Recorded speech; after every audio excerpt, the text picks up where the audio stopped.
Bonjour à tous, nous continuons notre lecture de l'évangile de Saint Marc. Nous sommes arrivés au chapitre 9e et nous allons rester dans ce chapitre 9 aujourd'hui parce que nous allons pendant 45 minutes être dans ce texte, dans ce chapitre qui est très long, donc c'est pour ça qu'on va avancer. Nous avons vu la transfiguration qui ouvre ce chapitre, puis le dialogue sur Élie. Et aujourd'hui, je passe directement à la guérison d'un enfant possédé que nous allons relire. Et nous arrivons ensuite à la deuxième annonce de la passion de la résurrection. En venant vers les disciples, donc chapitre 9, verset 14. C'est 14, 29. En venant vers les disciples, ils virent autour d'eux une grande foule et les scribes discutaient avec eux. Dès qu'elle vit Jésus, toute la foule fut remuée et l'on accourait pour le saluer. Il leur demanda « De quoi discutez-vous avec eux ?» Quelqu'un dans la foule lui répondit « Maître, je t'ai amené mon fils. Il a un esprit muet. L'esprit s'empare de lui n'importe où. Il le jette à terre et l'enfant écume, grince des dents et devient raide. J'ai dit à tes disciples de le chasser, et ils n'en ont pas eu la force. » Prenant la parole, Jésus leur dit, « Génération incrédule, jusqu'à quand serai-je auprès de vous? Jusqu'à quand aurai-je à vous supporter? Amenez-le-moi. » Ils le lui amenèrent. Dès qu'il vit Jésus, l'esprit se mit à agiter l'enfant de convulsions. Celui-ci tombait par terre, se roulait en écumant. Jésus demanda au Père, « Depuis combien de temps cela lui arrive-t-il » Il dit, « Depuis son enfance. Souvent l'Esprit l'a jeté dans le feu ou dans l'eau pour le faire périr. Mais si tu peux quelque chose, viens à notre secours par pitié pour nous. » Jésus lui dit, « Si tu peux, tout est possible pour celui qui croit. » Aussitôt le père de l'enfant s'écria, « Je crois, viens au secours de mon manque de foi. » Jésus, voyant la foule s'attrouper, menaça l'esprit impur. « Esprit sourd et muet, je te l'ordonne, sors de cet enfant et n'y rentre plus. » Avec des cris et de violentes convulsions, l'esprit sortit. L'enfant devint comme mort, si bien que tous disaient « Il est mort. » Mais Jésus, en lui prenant la main, le fit lever, il se mit debout. Quand Jésus fut rentré à la maison, ses disciples lui demandèrent en particulier, « Et nous, pourquoi n'avons-nous pu chasser cet esprit ?» Il leur dit, « Ce genre d'esprit, rien ne peut le faire sortir que la prière. » Voilà. Donc, nous avons un grand texte. C'est un texte qui n'est pas dans le lectionnaire de l'année B. On ne le lit jamais à la messe. Donc, c'est dommage parce que c'est un très beau texte. Peut-être qu'on ne le lit jamais parce que c'est un texte qui, si on fait l'archéologie du texte, il y a peut-être différents textes qui sont été mis dedans. Et il a été construit très particulièrement. Mais on a aussi ce texte qui a été canonisé au IIe siècle, comme toutes les Écritures. Et il y a une grande foule et des scribes qui discutent entre eux. Et Jésus demande une question dont il n'aura pas la réponse. De quoi discutez-vous avec eux? On ne lui répond pas. Mais il y a un père qui surgit là et qui fait une demande pour son fils qui est épileptique. Tout le monde a reconnu l'épilepsie comme maladie.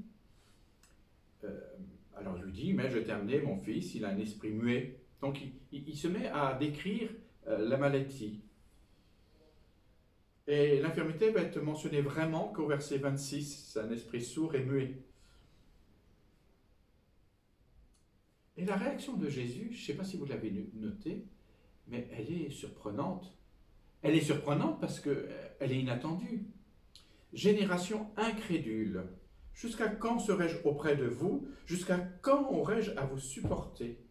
Enfin, il dit, amenez-le-moi.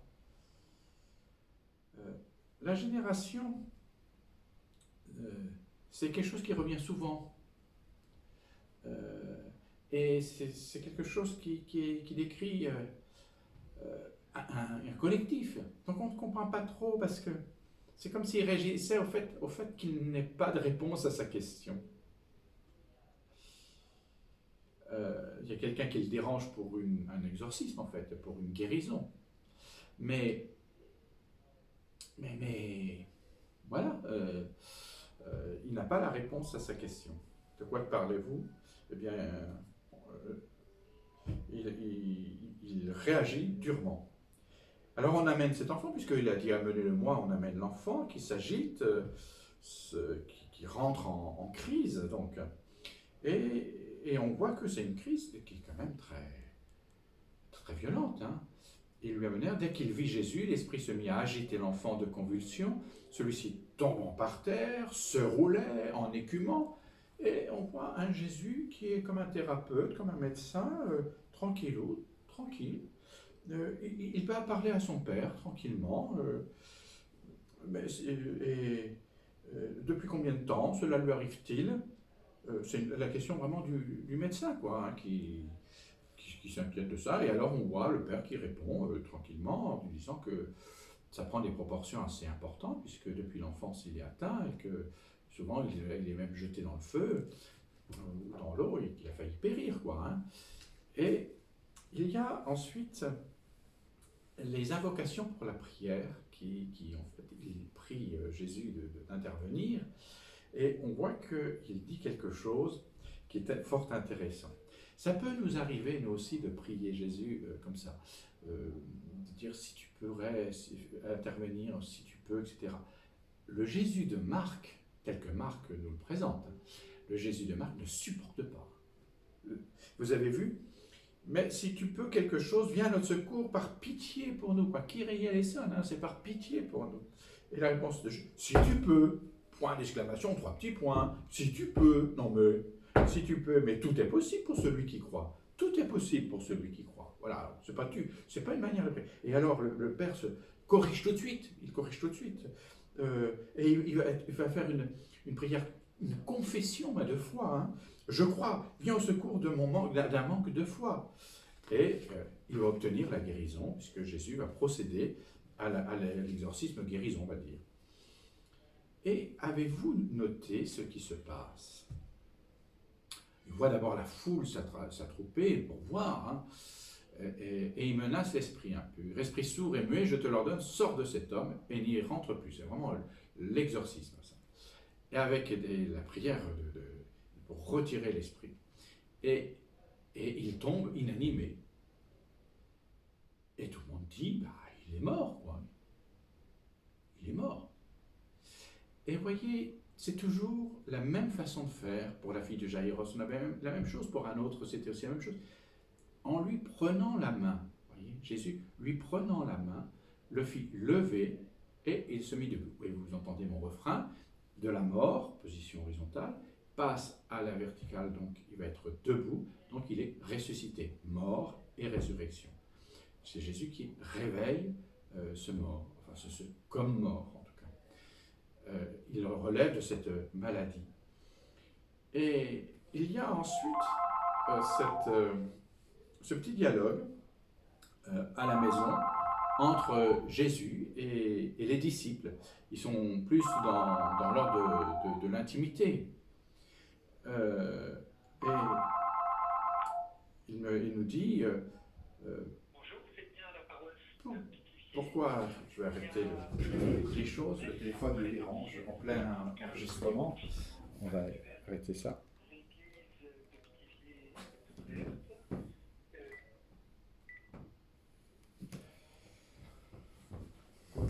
Voilà. Et donc, je reprends. Donc, le petit dialogue à la maison entre Jésus et les disciples. Pourquoi on n'a pas pu guérir? Le Père s'est plaint, d'ailleurs, dans la première partie. J'ai dit à tes disciples de le chasser et ils n'en ont pas eu la force. Et c'est étonnant parce que pourquoi ils n'ont pas pu réussir à guérir? Parce que Jésus leur avait donné pouvoir sur les esprits. Et là, ils sont tombés sur quelque chose, une difficulté. Voilà. Et pourquoi ils n'ont pas pu guérir? Jésus leur dit, ce genre d'esprit, rien ne peut le faire sortir que la prière. Il y a une petite variante d'ailleurs dans la construction de ce texte, ça peut être aussi dans certains textes, notamment d'Alexandrie, il y a rien ne peut le faire guérir, on n'a pu le faire guérir, alors que là, rien ne peut le faire sortir que par la prière et par le jeûne. Il y a certains écrits qui rajoutent le jeûne. Autrement dit, cette guérison ne peut pas se faire uniquement par un pouvoir délégué. En 6-7, c'est ce que je vous disais, quand ils envoyaient en mission, leur donnant autorité sur les esprits impurs. En fait, là, c'est un acte de foi et d'obéissance au Père. Et c'est Dieu qui va guérir par la prière. C'est donc l'acte de foi par la prière. C'est ce qui nous est dit ici. Autrement dit, la prière a une efficacité plus qu'on ne pense. Voilà. C'est l'action de Dieu qu'on demande. Voyons la suite du texte. On avance. On a la deuxième annonce de la passion et de la résurrection. C'est le chapitre 9, au verset 30 et 32. On a 2 versets ici. Partis de là, ils traversèrent la Galilée et Jésus ne voulait pas qu'on le sache. Ah bon? Car il enseignait ses disciples et leur disait, « Le Fils de l'homme va être livré aux mains des hommes, ils le tueront et lorsqu'il aura été tué, 3 jours après, il ressuscitera. » Mais ils ne comprenaient pas cette parole et craignaient de l'interroger. C'est une deuxième annonce. C'est toujours en chemin là. Ils emmènent ses disciples et c'est pas simplement un détail le en chemin. Le en chemin, c'est qu'il les fait avancer sur la foi. Il les fait avancer sur leur compréhension du royaume, sur la compréhension de la volonté de Jésus. Et il insiste une deuxième fois, il va annoncer quelque chose qu'ils n'ont jamais appris. Eux, ils ont appris que le Messie allait venir restaurer le pays. Puis en plus, il est de la descendance royale, c'est évident. Mais il leur dit autre chose. Il leur dit qu'il va souffrir, quoi. Hein. Et le Fils de l'homme, c'est quand même... alors ça apporte quelques éléments nouveaux. Pas beaucoup, mais un peu quand même. Hein. Il va être livré. Alors, il faut que je vous dise quelque chose d'important. Par rapport à la première, cette seconde, on est dans la forme passive pour tout ce qui est la passion et la forme active quand on passe à la résurrection. Il faut que le Fils de l'homme va être livré. Et Marc va procéder ainsi pour évoquer toute la passion de Jésus. Hein, toute la façon de faire. C'est Jésus qui offre sa vie et donc il va se laisser faire. Voilà. Les 3 responsables du drame qu'on avait dans la première, ici c'est livré aux mains des hommes, donc aux mains de l'humanité. Nous sommes tous concernés donc. Et c'est cette humanité qui le tuera, ils le tueront, et lorsqu'il aura été tué, vous voyez, chez saint Marc, on ne dit pas qu'il est crucifié. Pour lui, c'est évident. Parce que c'est la manière dont les gens meurent quand ils sont exécutés, voilà, apparemment. Donc la crucifixion est courante. Donc pour lui, ils le tueront. Et il ne va pas dire ce truc odieux crucifié. Chez Matthieu, on l'aura, mais pas chez Marc. Chez Marc, on ne le dit pas. À chaque fois, c'est « ils le tueront ». Ça évoque aussi les prophètes qui ont été tués. Et donc, on reprend des formes plus de l'ordre scriptural et de l'ordre de l'Ancien Testament. Et Marc va procéder aussi à toujours dire 3 jours après. Ce ne sera pas comme dans Matthieu où on dira le 3e jour, il ressuscitera. Là, c'est 3 jours après, il ressuscitera. Et là, c'est lui qui ressuscite. Il ressuscitera. Voilà. Vous voyez le contraste entre ils le livrèrent, ils le tueront, ils le livreront, ils le tueront lorsqu'il aura été tué, et 3 jours après, il ressuscitera.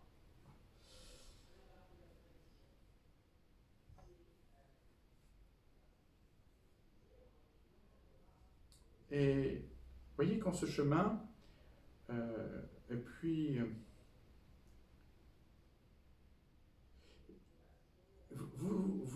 c'est ça que je cherchais.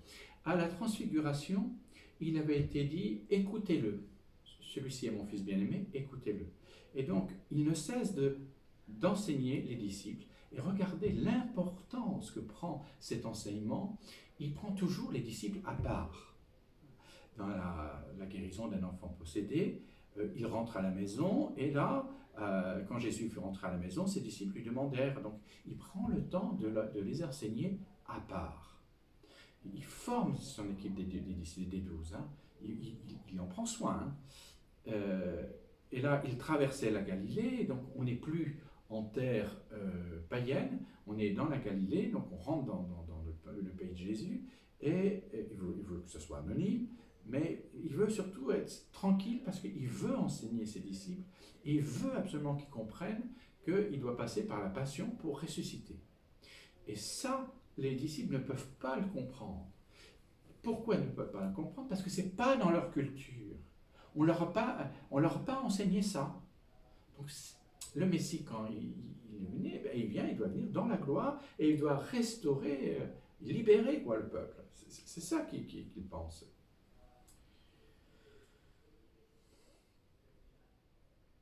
Mais vous voyez que c'est tout en chemin, hein, parce que le chemin, c'est le lieu de la réflexion pour les disciples et pour Jésus.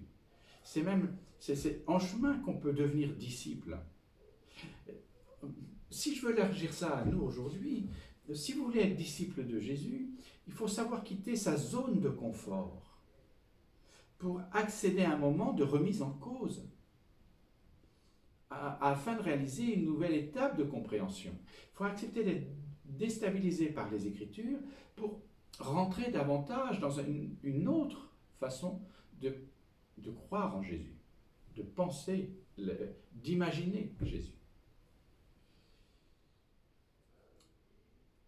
Et quand je vous ai dit, de quoi parlez-vous en chemin, il n'y a pas de réponse. Il y a un miracle qui est fait, il y a l'annonce de la résurrection. Et puis là, on va voir que, quand on continue la lecture, que de quoi discutez-vous en chemin, et on va voir qu'il y aura là, on va voir ce qu'ils vont discuter. Ils allèrent à Capharnaüm, une fois à la maison, donc dans l'intimité. Et à Capharnaüm, on sait où est la maison, hein, c'est la maison de Pierre. Jésus leur demande, ils sont baissés là, au poste de commandement de Jésus. Jésus leur demanda, de quoi discutiez-vous en chemin? C'est la même question qu'il avait posée, de quoi discutez-vous avec eux? Et là, c'est de quoi discutez-vous en chemin? Mais il se taisait, car en chemin, ils s'étaient querellés. Aïe aïe. Il y a de la baston là. Car en chemin, ils s'étaient querellés pour savoir qui était le plus grand. Jésus s'assit et il appela les 12. Il leur dit, si quelqu'un veut être le premier, qu'il soit le dernier de tous et le serviteur de tous. En prenant un enfant, il le plaça au milieu d'eux et après l'avoir embrassé, il leur dit, qui accueille en mon nom un enfant comme celui-là, m'accueille moi-même.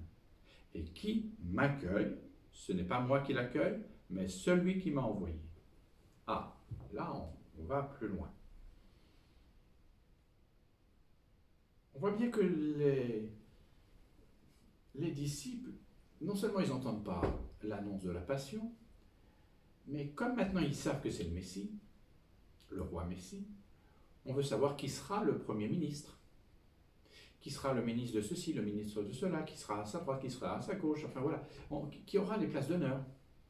Donc, il nous a choisis, quoi. On est son équipe, on est son staff, hein.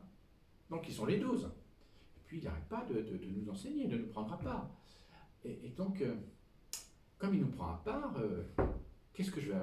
Dans son royaume, j'occuperai quel poste? C'est ça, être le premier, hein. Pour savoir qui était le plus grand, c'est celui qui va partager l'autorité de Jésus, hein. C'est pas n'importe quoi. Alors, il y a un décalage, voyez-vous, avec cette annonce de la passion et de la résurrection. Il insiste. Et eux, qui n'entendent rien du tout, ils parlent de tout à fait autre chose. Qui serait le plus grand?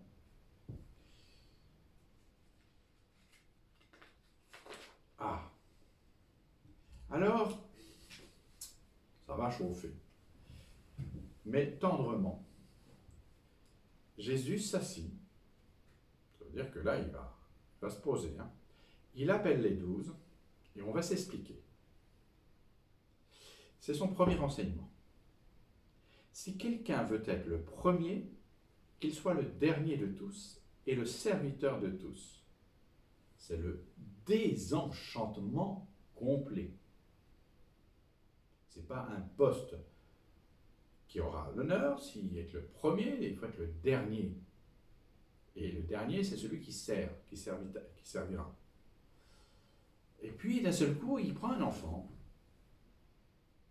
et il le place au milieu d'eux. Et bien après l'avoir embrassé, il va leur dire: qui accueille en mon nom un enfant comme celui-là, m'accueille moi, et qui m'accueille, ben ce n'est pas moi qui l'accueille, c'est celui qui m'a envoyé. Là, Jésus pose un geste symbole. C'est le signe de l'enfant. L'enfant n'est pas comme aujourd'hui l'enfant roi. Il n'est pas le centre de la famille. L'enfant n'a pas de statut à l'époque de Jésus. Il vit en total état de dépendance. Il est presque comme un esclave, on dispose de lui comme on veut. Ce qui fait un renversement des valeurs de la société de l'époque. Hein. Il renverse complètement les valeurs. Et autrement dit, il demande aux 12 d'accueillir ce qui est insignifiant au regard de leur société. Et ainsi, qui accueille Jésus, accueille cet enfant, il accueille Jésus. C'est la nouveauté, ça. Et même, on va accueillir celui qui a envoyé Jésus, Dieu. Donc, ils ont leur réponse qui est le plus grand. Le plus grand, c'est le plus petit. Et c'est celui qui est au service de l'ensemble. Ça va changer leur regard. Là, ça va faire évoluer les choses. Et je peux vous dire aussi une autre chose, c'est que Jésus, quand il prend un enfant et il va le mettre au milieu du groupe le plus important, qui est le groupe des 12, il prend un enfant tel qu'il est. Il a toujours eu un regard de considération pour l'enfant. Pour lui, l'enfant, c'est un être tel qu'il est, parce que spirituellement, l'enfant est disponible. Et donc, il accueille.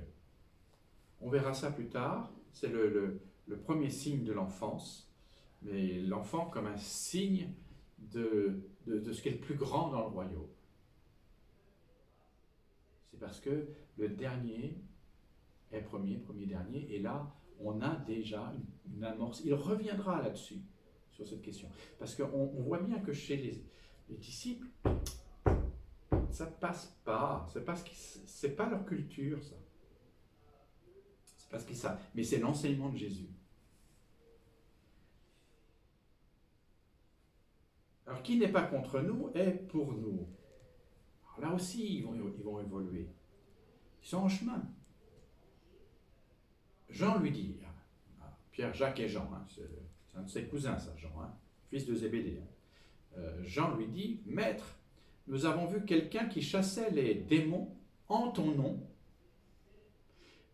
et nous avons cherché à l'en empêcher. Il faut mettre de l'ordre, quoi. Parce qu'il ne nous suivait pas. Mais Jésus dit, alors tout est dans le mais, hein, mais Jésus dit, ne l'empêchez pas, car il n'y a personne qui fasse un miracle en mon nom et puisse aussitôt après mal parler de moi. Celui qui n'est pas contre nous est pour nous. Quiconque vous donnera à boire un verre d'eau parce que vous appartenez au Christ, en vérité, je vous le déclare, il ne perdra pas sa récompense. Là, on a deux textes. Hein. Le verre d'eau, c'est encore, on voit que c'est quelque chose qui est à rajouter. Hein. On n'est pas dans la même chose. Qui n'est pas contre nous et pour nous, ça c'est une phrase très, très réputée, hein, qui a fait couler beaucoup d'encre. Hein. Jean, c'est le fils du tonnerre. Hein. C'était le surnom qu'il leur a donné. Il lui dit avec respect, Maître, nous avons vu quelqu'un qui chassait les démons en ton nom et nous avons cherché à l'en empêcher, parce qu'il ne nous suivait pas. Quoi. Donc le groupe des 12, ils ont tous et 12 ont réagi quoi, vivement contre un exorcisme au nom de Jésus, parce qu'il ne fait pas partie des 12. Quoi. Eux, ils ont reçu, avant de partir en mission, l'autorité sur les esprits impurs. Et les disciples commencent à être reconnus. Hein. On a ça en 6.23. On accourt parce qu'on les connaît déjà. Quoi.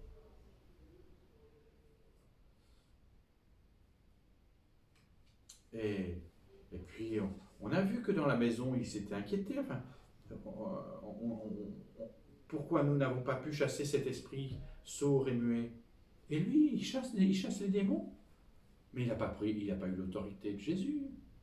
Pourtant, il le fait au nom de Jésus. Là, il y a une incompréhension, ça.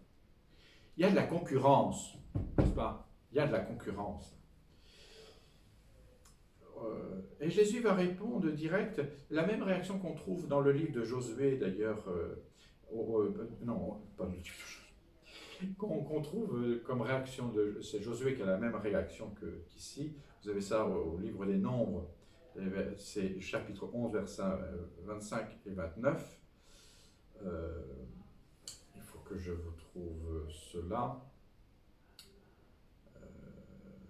Je ne l'ai pas là. Non, parce que si je pouvais vous donner la version liturgique, ce serait mieux. Le jour, donc le livre des Nombres, chapitre 11. Le chapitre 11. Voilà. Et c'est de 25 à 29, c'est 4 versets.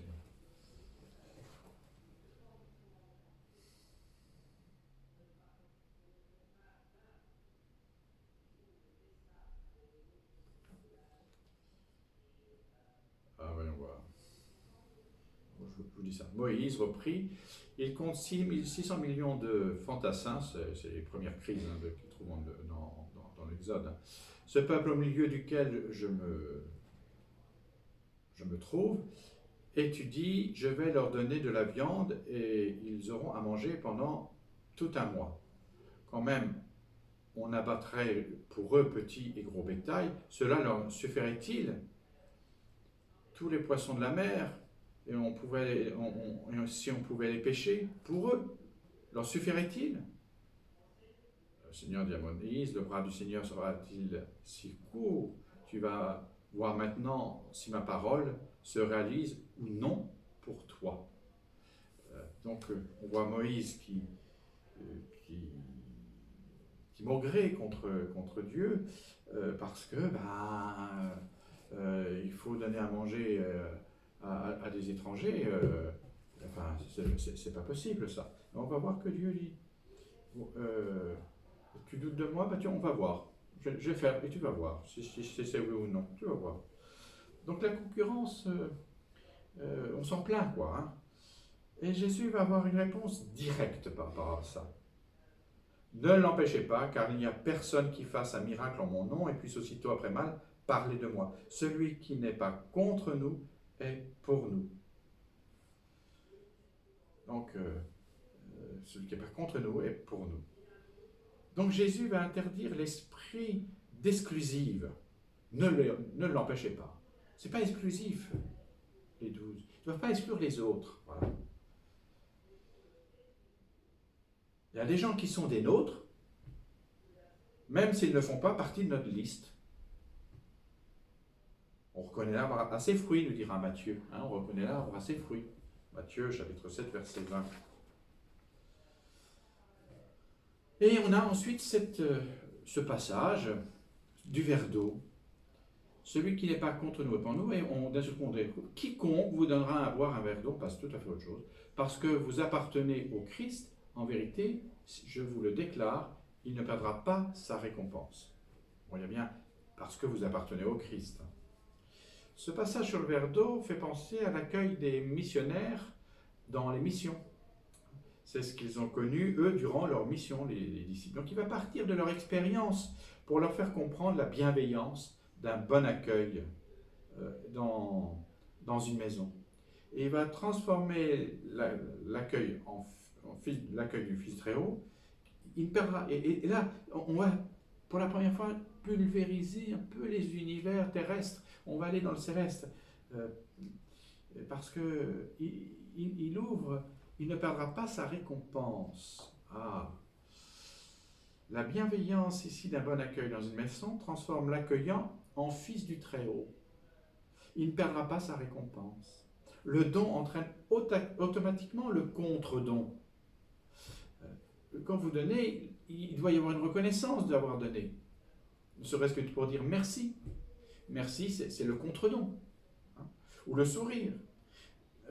Mais il faut le don, le contre-don. Alors quand il y a un verre d'eau, eh bien la récompense, vous ne perdrez pas votre récompense parce que vous serez fils du Très-Haut. C'est donc une récompense céleste. Il ne perdra pas sa récompense. Parce que c'est dans le futur. Et on continue, on avance beaucoup vite là pour le chapitre 9. Je tiens à avancer. Quiconque entraîne la chute, ah oui, là on est dans quelque chose d'important. Quiconque entraîne la chute d'un seul de ces petits qui croient, il vaut mieux pour lui qu'on lui attache au cou une grosse meule et qu'on le jette à la mer. Si ta main entraîne la chute, coupe-la. Il vaut mieux que tu entres manchot dans la vie que d'aller avec tes deux mains dans la géhenne, dans le feu qui ne s'éteint pas. Si ton pied entraîne la chute, coupe-le. Il vaut mieux que tu entres estropié dans la vie que d'être jeté avec tes deux pieds dans la géhenne. Et si ton œil entraîne la chute, arrache-le. Il vaut mieux que tu entres borgne dans le royaume de Dieu que d'être jeté avec tes deux yeux dans la géhenne, où le ver ne meurt pas et où le feu ne s'éteint pas. Car chacun sera salé au feu. C'est une bonne chose que le sel. Mais si le sel perd son goût, avec quoi le lui rendrez-vous? Ayez du sel en vous-même et soyez en paix les uns avec les autres. Oh, ça c'est un grand texte. C'est un grand texte, c'est un grand passage. À ce moment-là, on va passer comme de la récompense sympa du verre d'eau au châtiment pour la chute. Quiconque entraîne la chute d'un seul de ces petits qui croient, vous avez vu ça? Quiconque entraîne la chute d'un seul de ces petits qui croient. Alors la chute, ça, il va falloir qu'on passe du temps là-dessus. Le verset 42 que nous sommes en train de lire entraîne et nous attire l'attention sur la gravité du scandale, sans en préciser la nature. En fait, en grec, le verbe c'est scandalizo. Scandalizo, littéralement, on peut traduire ça par faire tomber. C'est pourquoi dans les Bibles, on met la chute. C'est faire tomber. Mais c'est le scandale qui est derrière. Si vous scandalisez un seul de ces petits qui croient, alors là, vous êtes mal. Vous êtes mal. Il y a deux sortes de scandales. Il y a le scandale des petits, de ceux qui ont une foi débutante, et le scandale personnel, qui nous coupe du salut. Les petits qui croient en moi, vous avez entendu? Quiconque entraîne la chute d'un seul de ces petits qui croient. C'est quoi ça, ces petits qui croient? Alors, pour savoir, au 1er siècle, parce que nous on est au 21e, hein, mais au 1er siècle, à quoi ça fait allusion, ça? Il faut aller, pour ça, pour ouvrir cet espace-là et puis nous faire comprendre un peu ce que ça veut dire, allez voir 1 Corinthiens, rococo, c'est après les Actes des Apôtres, Romains, 1er et 2e Corinthiens. Là, c'est la première aux Corinthiens.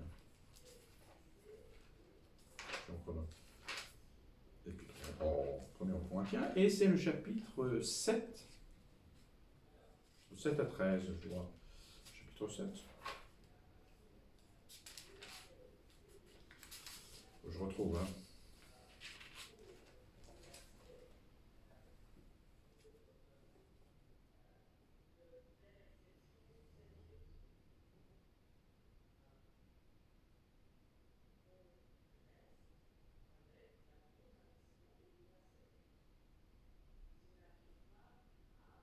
Ah, il faut que je retrouve ça.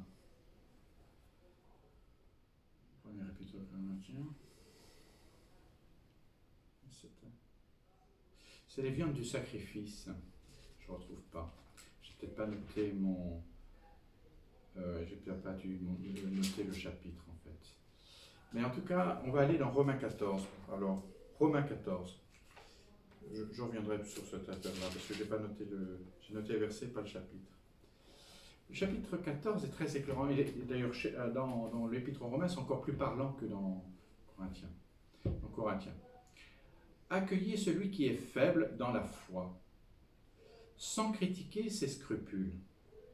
La foi de l'un lui permet de manger de tout, tandis que l'autre, par faiblesse, ne mange pas des légumes. Ne mange que des légumes, pardon. Que celui qui mange ne méprise pas celui qui ne mange pas, et que celui qui ne mange pas ne juge pas celui qui mange, car Dieu l'a accueilli. Qui es-tu pour juger un serviteur qui ne t'appartient pas? Qu'il tienne bon ou qu'il tombe, cela regarde son propre maître, et il tiendra bon, car le Seigneur a le pouvoir de te faire tenir, de le faire tenir. Pour l'un, il y a des différences entre les jours, encore une autre chose, pour l'autre, ils se valent tous. Que chacun, en son jugement personnel, soit animé d'une pleine conviction. Celui qui tient compte des jours le fait pour le Seigneur. Celui qui mange de tout le fait pour le Seigneur. En effet, il rend grâce à Dieu, et celui qui ne mange pas de tout le fait pour le Seigneur, et il rend grâce à Dieu. En effet, aucun de nous ne vit pour soi-même, et personne ne meurt pour soi-même. Car si nous vivons pour le Seigneur. Si nous mourrons pour le Seigneur. Soit que nous vivions, soit que nous mourions, nous sommes au Seigneur. Car c'est pour être Seigneur des morts et des vivants que le Christ est mort et qu'il a repris vie. Mais toi, pourquoi juges-tu ton frère? Et toi, pourquoi méprises-tu ton frère? Tous en effet, nous comparaîtrons devant le tribunal de Dieu, car il est écrit aussi vrai que « Je vis, dit le Seigneur, tout genou fléchira devant moi, et toute louange rendra gloire à Dieu. Ainsi chacun de nous rendra compte à Dieu pour soi-même. Cessez donc de nous juger les uns les autres. Jugez plutôt qu'il ne faut pas être pour un frère cause de chute ou de scandale. Je le sais, j'en suis convaincu par le Seigneur Jésus, rien n'est impur en soi, mais une chose est impure pour celui qui la considère comme telle. Si en prenant telle nourriture, tu attristes ton frère, tu ne marches plus selon l'amour.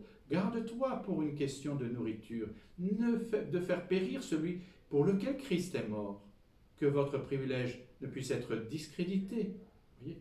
Donc, je vais arrêter là, mais vous sentez toute la question qui est d'épauler les petits, et surtout, ils ont été rachetés, il ne faut pas... Christ est mort pour ce nouveau.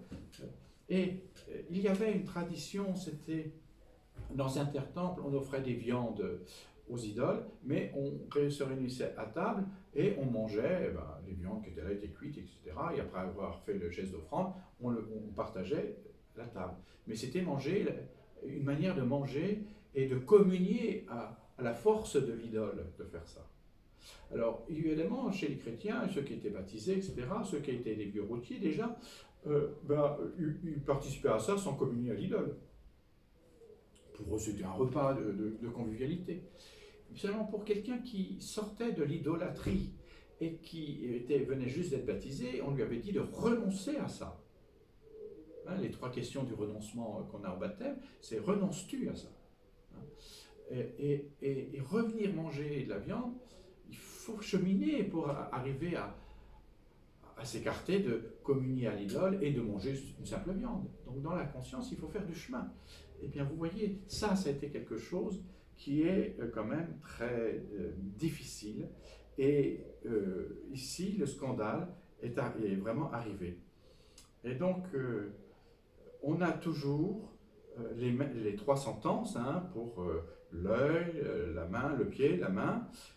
Si une partie du corps t'entraîne dans le péché, il est préférable pour toi d'être mutilé dans la vie que d'être mutilé et d'avoir tes 2 yeux, tes 2 mains, tes 2 pieds dans le royaume. Et sinon, et puis à jeter ensuite intact dans la géhenne. Donc il y a toujours une partie du corps qui t'entraîne. Il est préférable pour toi d'entrer mutilé dans la vie, en ayant plus ceci, plus cela, que d'entrer tout intact dans la géhenne. Tout y passe, main, pied, œil. Alors évidemment, ce n'est pas l'appel à être mutilé, hein, vous l'entendez bien. Donc ici, vous avez la géhenne, et la géhenne, il faut savoir que quand on est à Jérusalem, on sait ce qu'est la géhenne. La géhenne, c'est ce ravin qui entoure Jérusalem, au sud de la ville, et qui passe même au pied du temple, entre le temple et le mont des Oliviers, c'est la géhenne qui passe là, c'est le ravin qui entoure Jérusalem au sud et à l'ouest de Jérusalem. On y brûlait les détritus de la ville, en fait, et il y avait toujours une sinistre réputation du feu de ces poubelles, on peut dire, de Jérusalem, parce que c'était un feu qui était incessant, ça brûlait jour et nuit, et de plus ce lieu était sinistre pour les gens qui habitent Jérusalem. La géhenne, il y a une connotation extrêmement sinistre, puisque c'était le lieu où, durant le 8e siècle avant Jésus-Christ, 7e siècle et 8e siècle, le roi Akaz et Manassé avaient fait des choses absolument immondes. Ils ont sacrifié des enfants, en sacrifice humain, hein, ils sacrifiaient des enfants, et les prophètes ont lutté contre cette odieuse pratique, rappelaient que c'était une abomination pour Dieu. Mais il y a eu ça, ces crimes-là ont rendu sinistre en plus ce lieu qu'on appelle la géhenne. Je vous rappelle que le roi Akaz était roi de Juda, ça veut dire Yavévien, hein, son nom, qui est une contraction. Akaz, c'est la contraction de Joachaz, hein, et qui était le roi du Juda de 737 à 723 avant Jésus-Christ. Hein, donc c'est très vieux, c'est au 8e siècle avant Jésus-Christ. Et Manassé, c'est celui qui succède, et donc lui, il a duré un règne de 55 ans, et donc c'est absolument... Il y a des personnes qui passent alors que j'enregistre, alors si vous voyez des ombres, c'est normal. Voilà, donc on est un peu dérangé là. Et donc les prophètes ont localisé dans la géhenne le châtiment général des impies. Et donc c'est le jour du jugement de Dieu. Et donc ils vont avoir cet appel à couper et ensuite aller dans la géhenne. Vous comprenez que nous on a traduit ça l'enfer, mais si vous allez un jour en pèlerinage à Jérusalem, ben vous traversez la géhenne pour aller dans le mont des Oliviers. Vous verrez, c'est une petite rigole, hein, c'est pas une rivière, hein, c'est vraiment très très petit. C'est un pas et vous êtes passé. Hein. Et puis c'est souvent à sec. Mais la géhenne, quand vous descendez, il y a, c'est là où brûlaient les détritus. Et il y a même un champ qui sera le champ où Judas, connu pour tel, va se pendre. Donc on peut visiter ça. C'est justement à la géhenne qui va faire ça. Et c'est pas pour rien qu'il le fait là. Il est bien évident que Jésus ne conseille à personne de se mutiler. Hein. On est bien d'accord pour ce texte. Hein. Mais c'est une phrase qui est très violente. Ce sont des phrases si violentes. Ça veut dire qu'il veut nous faire découvrir la gravité de ce qui est en jeu. Hein. La suppression d'un membre, d'ailleurs, ne va pas écarter le danger de faire chuter, de scandaliser un petit. Ce n'est pas parce que vous aurez coupé la main que vous n'allez pas scandaliser plus tard après. Hein. On est bien d'accord. Mais tout est conditionné dans ce texte par la dernière phrase il faut que je revienne à, parce que je suis toujours dans les actes, dans le Romain, dans le chapitre 9 de Saint Marc, et regardez ce qui conditionne ce chapitre 9. C'est vraiment très beau ça, hein, c'est ayez du sel en vous-même et soyez en paix les uns avec les autres. Soyez en paix les uns avec les autres. C'est-à-dire que vous qui êtes forts dans la foi, vous avez la mission de soutenir ceux qui sont faibles dans la foi. Et surtout, ne pas les scandaliser. La chute, c'est scandalisant. Hein, c'est bien ça. Et vous avez ce passage qui est ici. Il faut que je vous redise aussi des choses sur un espèce de refrain qui revient sans arrêt, qui est ici dit à la dernière phrase, où le ver ne meurt pas et où le feu ne s'éteint pas. Alors, dans les détritus, on sait bien que ça fait venir les lombrics et les vers, même les gros vers blancs qui mangent les potagers, hein, dans les détritus. Mais si on brûle ça, ben on brûle tout jour et nuit. Et ce verset-là, dans certains témoins, certaines manières de traduire, certains fragments qu'on a retrouvés, quand on fait l'archéologie de ce texte, c'est un refrain qui revient. Et regardez dans vos Bibles, si elles sont bien faites, il y a des crochets qui arrivent et qui répètent où le ver ne meurt pas et où le feu ne s'éteint pas. Je vous le lis avec ce refrain. Hein. Si la main entraîne ta chute, coupe-la. Il vaut mieux que tu entres manchot dans la vie que d'aller avec tes deux mains dans la géhenne, dans le feu qui ne s'éteint pas, il faudrait remplacer, où le ver ne meurt pas et où le feu ne s'éteint pas. Si ton pied entraîne ta chute, coupe-le. Il vaut mieux que tu entres estropié dans la vie que d'être jeté avec tes deux pieds dans la géhenne où le feu ne s'éteint pas, où le ver ne meurt pas et où le feu ne s'éteint pas. Et si ton œil entraîne ta chute, arrache-le. Il vaut mieux que tu entres borgne dans le royaume de Dieu que d'être jeté avec tes deux yeux dans la géhenne où le ver ne meurt pas et où le feu ne s'éteint pas. Car, voilà, alors le car, ça va donner de l'explication. Hein. Chacun sera salé au feu. Moi, j'y comprends rien. Salé au feu. Alors là, il faut qu'on s'arrête, parce que salé au feu, mais enfin, il va falloir qu'on regarde ça. Ça, c'est très difficile à traduire. C'est très difficile à traduire. Et là, je suis obligé de vous faire part de tout le travail d'archéologie du texte. Comment on a établi le texte, comment. Alors, on a établi ce texte au IIe siècle, on sait qu'on l'a. Mais on l'a sous différentes variantes. Salé au feu, ou salé par le feu, ou salé pour le feu, ou salé au feu. Pourquoi je dis ça? Parce que salé au feu, c'est salé à la souffrance du martyr. Pourquoi je dis ça?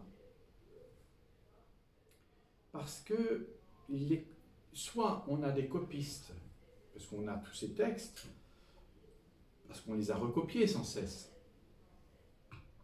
Alors vous avez deux sortes de copistes.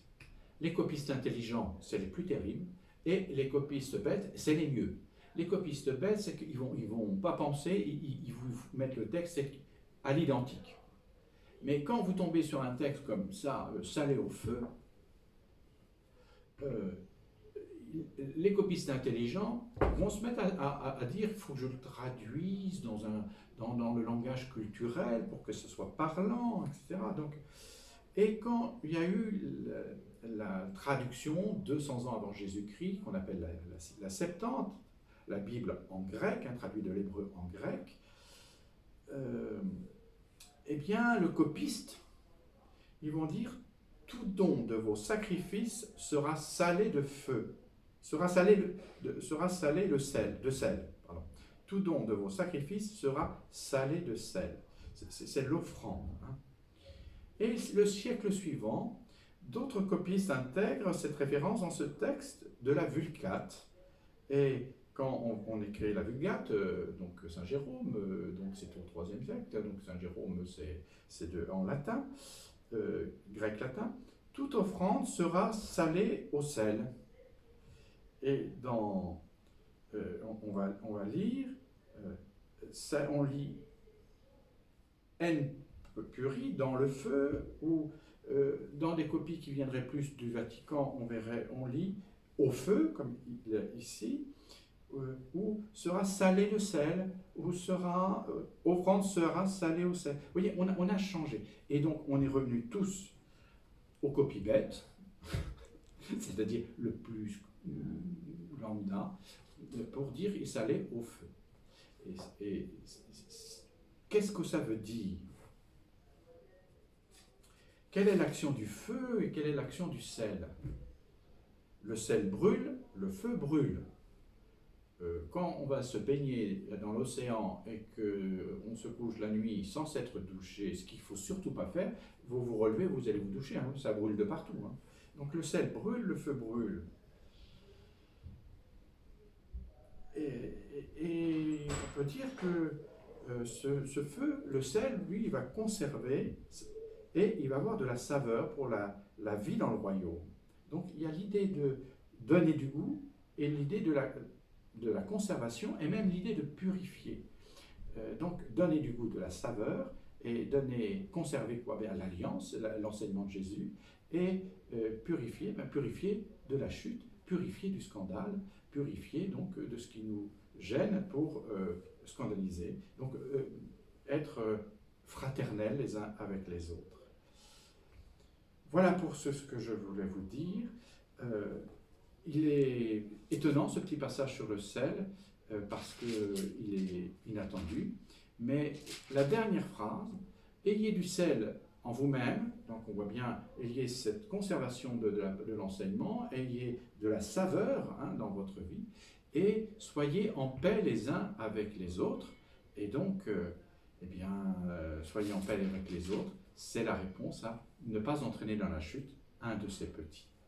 Je vais arrêter là, car nous avons atteint les 45 minutes, ou 40 minutes, 40-45 minutes, mais ayez bien ce goût et cette conservation de la paix qui est donnée par le Christ, pour établir cette paix les uns avec les autres. Ça conditionne la vie communautaire. Je vous souhaite à tous une bonne soirée, et on se retrouve pour célébrer l'Eucharistie. Bonsoir à tous.